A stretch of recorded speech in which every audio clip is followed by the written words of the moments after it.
आप देख रहे हैं रोशन पाकिस्तान न्यूज। कश्मीर के मुसलमानों के साथ जो ज़्यादती हो रही है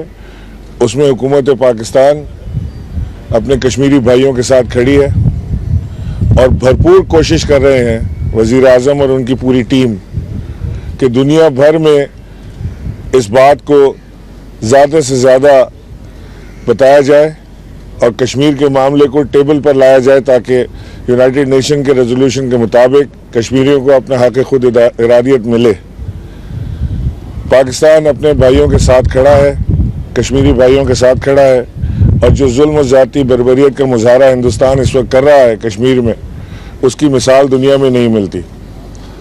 हमारी भरपूर कोशिश है कि पूरे पाकिस्तान की तमाम सियासी जमातें, तमाम सोच व फिक्र से और तबकात से ताल्लुक़ रखने वाले लोग एक ज़बान होकर अपने कश्मीरी भाइयों के साथ खड़े रहें, क्योंकि अगर पाकिस्तान ने इस वक्त कश्मीरियों का साथ न दिया तो शायद उनकी जो बरसों की जद्दोजहद, उनकी कुर्बानियाँ, उनकी शहादतें रायगा ना चली जाएं। लिहाजा पाकिस्तान अपने कमिटमेंट पे भरपूर तरीके से खड़ा हुआ है। हम कायद के मज़ार पे आज एक बार फिर ये अहद करते हैं कि हम अपने कश्मीरी भाइयों को तनहा नहीं छोड़ेंगे। पाकिस्तान जिंदाबाद। काबीना के साथ कायद आज़म मोहम्मद अली जिन्ना की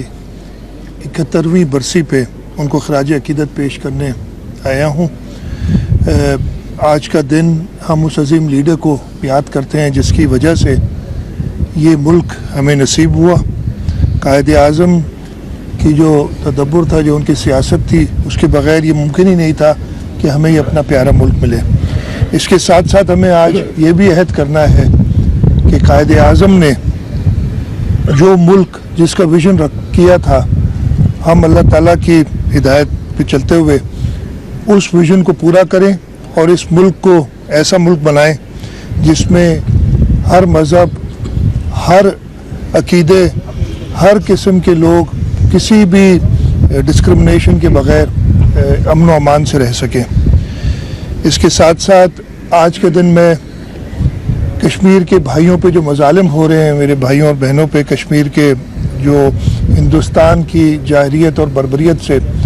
उसके शदीद अल्फाज में मैं कंडेम करता हूँ और ये पक्का यकीन दिलाता हूँ कि कश्मीर के मसले पे हमारी पूरी कौम बग़ैर किसी डिफरेंस के इकट्ठी है और इकट्ठी रहेगी और हम जब तक चैन की नींद नहीं सोएंगे जब तक हम कश्मीर को पाकिस्तान का हिस्सा न बना लें।